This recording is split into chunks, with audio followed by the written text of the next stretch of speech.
प्रिय दर्शक दर्शिका मुझे आपण प्रिय कंस महाराज महावीर ध्वज यात्रा ओडिया नववर्ष तथा हनुमान जयंती उपलक्षे आपण को हार्दिक शुभेच्छा और अभिनंदन जनाऊँगी।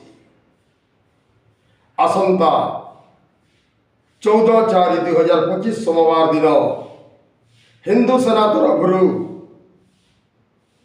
कटक बालीयात्रा स्थित उपर पड़िया ठार एक शोभा आरंभ कर शोभा आपण मैंने समस्ते योगदान करी कार्यक्रम को सफल करेंगे।